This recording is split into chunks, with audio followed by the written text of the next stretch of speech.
va parler avec les Arts du Tao. C'est une association dont fait partie Josette et Denis, qui est au bout de la table là-bas. Et puis Gilles Roche, lui, viendra pour un autre sujet, pour être zen quand vous êtes parent et venir faire la foire. Il y a un endroit qui s'appelle la garderie ici, c'est plutôt bien fait. On en dira un mot avec Gilles Roche dans un instant. Josette, merci de nous avoir rejoints.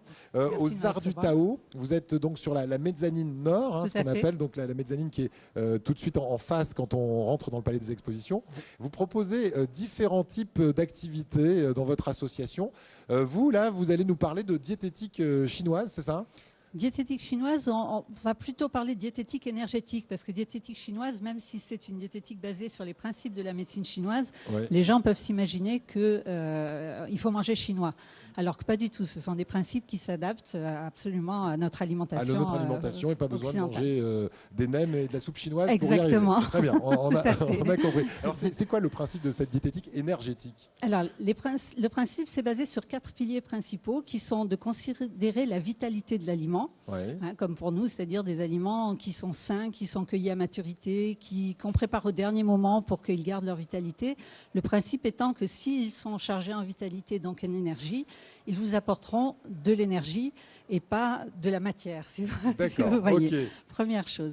La deuxième chose qui est très spécifique à la diététique chinoise, c'est la notion de nature d'un aliment, nature énergétique, c'est-à-dire l'effet de froid ou de chaleur qu'ils vont générer dans le corps. Par exemple, si vous prenez un piment et que vous le sortez du frigo, bien évidemment, il va quand même vous chauffer. Si vous buvez du thé à la menthe, bien qu'il soit chaud, il va quand même vous rafraîchir. C'est pour ça que les peuplades des déserts boivent ce genre de boisson.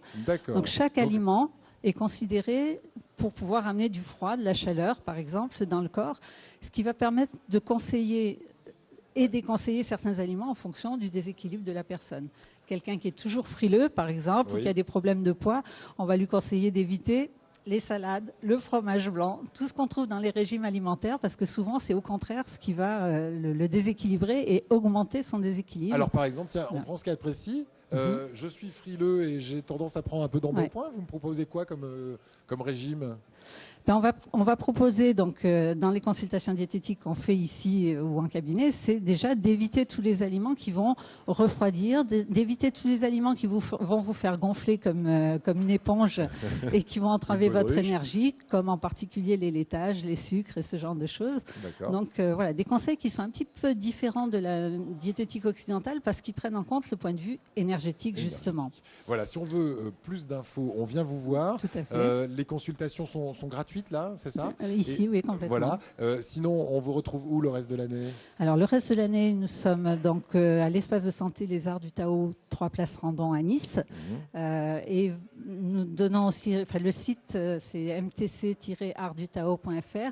En avril, par exemple, nous présentons une journée de diététique chinoise pour les gens qui veulent aller plus loin et faire une journée complète de formation de base. Donc, si on a envie de vous rencontrer, on vient directement prendre toutes les infos, soit sur Internet, soit ici au Palais des Expositions. Vous êtes là jusqu'à lundi. Alors, juste à l'autre bout de la table, il y a quelqu'un que vous connaissez bien, Josette. Il s'appelle Denis. Il fait partie aussi de cette association des Arts du Tao. Denis, on vous a fait venir parce que vous avez une méthode de tai chi qui s'appelle le tai chi raquette. Alors, le tai chi, on voit à peu près ce que c'est. Le tai chi raquette, on avait juste envie de vous voir peut-être le pratiquer sur le plateau. Qu'est-ce que c'est exactement cette discipline ? Alors, les informations que je vais vous donner, je n'en garantis pas la véracité parce que c'est très difficile d'obtenir des informations exactes sur cette pratique.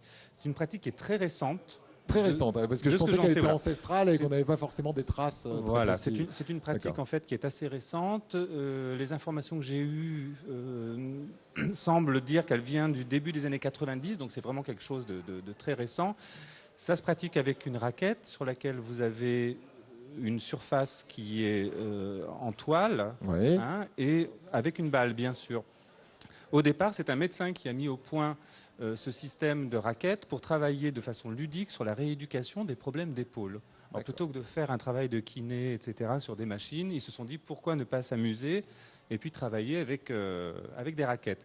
Et ils se sont aperçus très vite que les principes fondamentaux du tai chi étaient mis en jeu immédiatement avec ce travail-là. Ils ont développé tout un travail très très complet Et donc on retrouve maintenant des gens qui pratiquent ce tai chi qui s'appelle le tai chi Julitsu. Julitsu.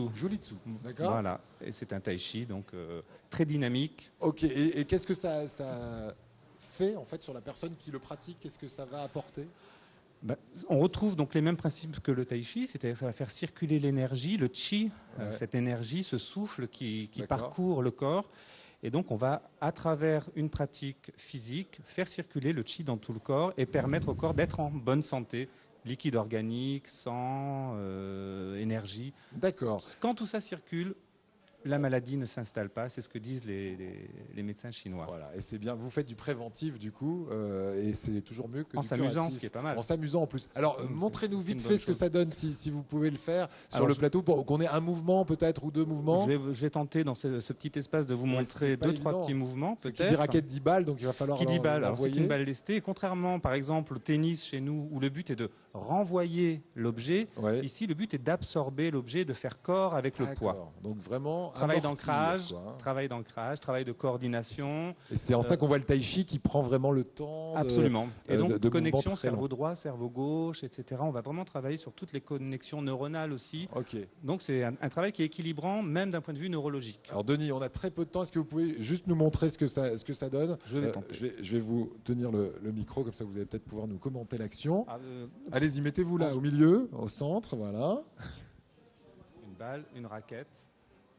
Et le but est d'absorber sans bruit. On ne fait pas de bruit, on ne repousse pas, on absorbe. Le tout en essayant d'être délicat et gracieux, c'est pas toujours évident. Ah oui, au début, ça doit être quand même... Waouh, très bien. Des techniques, on n'est pas loin du jonglage, et des techniques qui vont permettre transfert de poids. Hop. Attention le micro. Hop. C'est très aérien, comme à chaque fois avec le tai chi, on sent toute la souplesse. Merci beaucoup à vous.